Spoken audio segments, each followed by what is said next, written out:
भारत की धरती सदा से ही वीरों, संतों और महान सम्राटों की भूमि रही है। यहाँ हर युग में ऐसे शासक हुए जिन्होंने न केवल अपने साम्राज्य का विस्तार किया, बल्कि मानवता, संस्कृति और धर्म को भी नई दिशा दी। इस ऐतिहासिक यात्रा की शुरुआत करते हुए हम आज आपको लेकर चलेंगे समय की उस सुरंग में, जहां तलवारों की टकराहट, रणभूमि की गर्जना और साम्राज्यों का उत्थान और पतन देखने को मिलेगा। इस 1 घंटे की ऐतिहासिक कथा का पहला अध्याय हमें परिचय कराता है प्राचीन भारत की उस गौरवशाली सभ्यता से, जिसने पूरी दुनिया को ज्ञान, विज्ञान और दर्शन दिया। गंगा और सिंधु की घाटियों से लेकर हिमालय की ऊंचाइयों तक और समुद्र तटों से लेकर मरुस्थल की रेत तक, भारत की भूमि हर युग में इतिहास रचती रही है। यहाँ की सभ्यता केवल ईंट पत्थरों की इमारतों तक सीमित नहीं थी, बल्कि यह जीवित थी लोगों के विचारों में, उनकी आस्थाओं में और उनके जीवन आदर्शों में। यही कारण है कि जब यूनानी यात्री मेगस्थनीज भारत आया, तो उसने इस देश को अचरज भरी निगाहों से देखा और अपनी पुस्तक इंडिका में भारत को एक अद्भुत और विशिष्ट भूमि बताया। इस प्रस्तावना के साथ हमारी कथा धीरे धीरे आगे बढ़ेगी, जहां हम देखेंगे कि कैसे मौर्य साम्राज्य का उदय हुआ। चंद्रगुप्त ने एक विशाल साम्राज्य की नींव रखी और फिर सम्राट अशोक ने युद्ध की विभीषिका से। प्राचीन भारत में जब वैदिक युग अपने अंतिम चरण में था, तब देश छोटे छोटे जनपदों और महाजनपदों में बंटा हुआ था। ये महाजनपद सिर्फ भौगोलिक इकाइयां नहीं थे, बल्कि अपने आप में छोटे छोटे राज्य थे, जिनकी अपनी सेना, प्रशासन और व्यापार व्यवस्था थी। ऐसे 16 महाजनपदों का उल्लेख हमें बौद्ध और जैन ग्रंथों में मिलता है। इनमें से मगध, कौशल, अवंती और वत्स प्रमुख थे। मगध की भूमि उपजाऊ थी। यहां से गंगा और सोन जैसी नदियां बहती थीं, जो खेती और व्यापार दोनों के लिए अनुकूल थी। इसी कारण मगध धीरे धीरे शक्ति का केंद्र बनने लगा। मगध के राजा बिंबिसार और अजातशत्रु ने राज्य को इतना शक्तिशाली बनाया कि वह अन्य महाजनपदों पर हावी होने लगा। अजातशत्रु ने युद्धों और कूटनीति के जरिए मगध की सीमाओं का विस्तार किया। उसके बाद शिशुनाग और नंद वंश ने मगध को और अधिक बलशाली बनाया। नंद वंश विशेष रूप से अपनी विशाल सेना के लिए प्रसिद्ध था, लेकिन समय का चक्र कभी स्थिर नहीं रहता।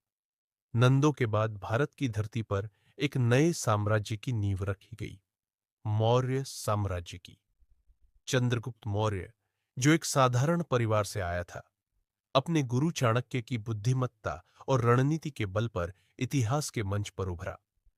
यूनानी आक्रमणकारी सिकंदर ने जब भारत की उत्तर पश्चिमी सीमाओं पर कदम रखा, तब उसने भारतीय शासकों की बिखरी हुई शक्ति का लाभ उठाने की कोशिश की। लेकिन सिकंदर की वापसी के बाद चाणक्य और चंद्रगुप्त ने इस अवसर को पहचाना और एक विशाल साम्राज्य बनाने की योजना तैयार की। यह वही क्षण था जब भारत पहली बार एकता की ओर बढ़ रहा था।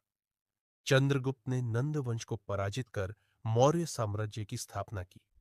उसका साम्राज्य इतना विशाल था कि उत्तर पश्चिम से लेकर बंगाल और दक्षिण तक फैला हुआ था। मौर्य साम्राज्य ने भारतीय राजनीति को एक नई दिशा दी, जहां सत्ता केवल बल पर नहीं, बल्कि संगठित प्रशासन और कूटनीति पर भी आधारित थी।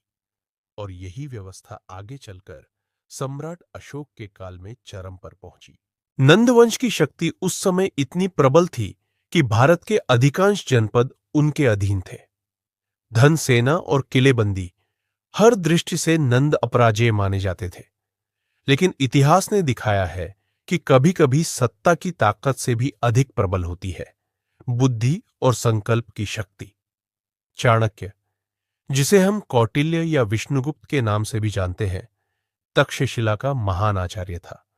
उसने राजनीति, कूटनीति और युद्धनीति में जो ज्ञान अर्जित किया था, वही आगे चलकर अर्थशास्त्र के नाम से प्रसिद्ध हुआ। नंद राजाओं के अन्याय और घमंड से आहत होकर चाणक्य ने संकल्प लिया, वह ऐसा राजा तैयार करेगा जो भारत को एकजुट कर सके। इसी खोज में उसकी मुलाकात हुई एक युवा लड़के से, चंद्रगुप्त। युवा तो था, निर्धन और साधारण, लेकिन उसकी आंखों में चमक थी और मन में साम्राज्य का सपना। चाणक्य ने चंद्रगुप्त को शिक्षा, युद्ध कला और राजनीति का ऐसा प्रशिक्षण दिया कि वह केवल योद्धा नहीं, बल्कि दूरदर्शी शासक बन सका। चाणक्य की रणनीति नंदों जैसी विशाल शक्ति को हराना आसान नहीं था। सीधे युद्ध की बजाय चाणक्य ने कूटनीति और जनसमर्थन का रास्ता अपनाया। उसने नंदों से असंतुष्ट छोटे छोटे राजाओं को चंद्रगुप्त के पक्ष में मिलाया। धीरे धीरे उसने बिखरे हुए शत्रुओं को एकजुट कर एक शक्ति का निर्माण किया। फिर शुरू हुआ निर्णायक संघर्ष। कई वर्षों तक चली योजनाओं और संघर्षों के बाद अंततः चंद्रगुप्त मौर्य ने नंद वंश को पराजित किया। इस विजय के साथ ही भारत में पहली बार एक केंद्रित और विशाल साम्राज्य की नींव रखी गई। मौर्य साम्राज्य का विस्तार। चंद्रगुप्त का साम्राज्य मगध से आगे बढ़ते हुए उत्तर भारत, पंजाब और सिंधु क्षेत्र तक फैला। यूनानियों से भी उसका सामना हुआ। सेल्यूक्स निकेटर, जो सिकंदर का उत्तराधिकारी था, ने भारत की पश्चिमी सीमा पर आक्रमण किया, लेकिन चंद्रगुप्त ने उसे परास्त किया और एक संधि कर ली। इस संधि के परिणाम स्वरूप सेल्यूक्स ने चंद्रगुप्त को विशाल भूभाग सौंप दिया और बदले में चंद्रगुप्त ने उसे 500 युद्ध हाथी भेंट किए। यह केवल एक राजनीतिक जीत नहीं थी, बल्कि यह प्रमाण था कि भारत अब विदेशी शक्तियों को चुनौती दे सकता है। चंद्रगुप्त का साम्राज्य इतना स्थिर था क्योंकि उसके पीछे चाणक्य की प्रशासनिक और आर्थिक नीतियां काम कर रही थी। उसने कर व्यवस्था, गुप्तचर तंत्र और मजबूत सेना तैयार की। यही व्यवस्था आगे चलकर अशोक के युग में स्वर्णकाल का रूप लेने वाली थी। चंद्रगुप्त मौर्य ने जब विशाल साम्राज्य की नींव रख दी और अपने गुरु चाणक्य की नीतियों से इसे स्थिर कर दिया, तब समय आया उत्तराधिकार का। चंद्रगुप्त ने अपने जीवन के अंतिम वर्षों में जैन धर्म अपना लिया और दक्षिण भारत के श्रवणबेलगोला में कठोर तपस्या करते हुए अपना जीवन समाप्त किया। उनके पश्चात मौर्य साम्राज्य की बागडोर संभाली उनके पुत्र बिंदुसार ने। बिंदुसार को इतिहास में अमित्रघात के नाम से भी जाना जाता है, जिसका अर्थ है शत्रुओं का विनाशक। बिंदुसार का शासन। बिंदुसार ने अपने पिता की नीतियों को आगे बढ़ाया। उसने साम्राज्य की सीमाओं का विस्तार किया और दक्षिण भारत के अधिकांश राज्यों को मौर्य साम्राज्य में मिला लिया।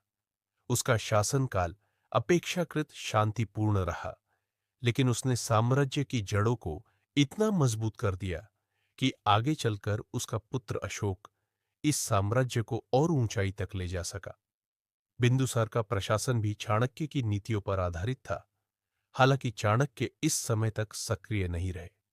फिर भी अर्थशास्त्र और प्रशासनिक ढांचे ने मौर्य साम्राज्य को टिकाए रखा। अशोक का प्रारंभिक जीवन। बिंदुसार के कई पुत्र थे, लेकिन उनमें सबसे प्रतिभाशाली और प्रखर बुद्धि वाला पुत्र था अशोक। अशोक बचपन से ही साहसी, तेजस्वी और दृढ़ इच्छा शक्ति वाला था। कहते हैं कि उसने बचपन से ही युद्ध कला और प्रशासन में अद्भुत दक्षता दिखाई। युवावस्था में अशोक को विद्रोह दबाने और सीमाओं की रक्षा का दायित्व सौंपा गया। उसने तक्षशिला में हुए विद्रोह को कुशलता से शांत किया। अपनी वीरता और कठोर निर्णयों के कारण वह सैनिकों और जनता के बीच लोकप्रिय तो हुआ, लेकिन कुछ लोग उसे निर्दयी भी मानने लगे। यही कठोर स्वभाव आगे चलकर उसकी सबसे बड़ी कमजोरी भी बन गया, क्योंकि साम्राज्य के संघर्षों और युद्धों में अशोक का हृदय धीरे धीरे कठोर होता चला गया।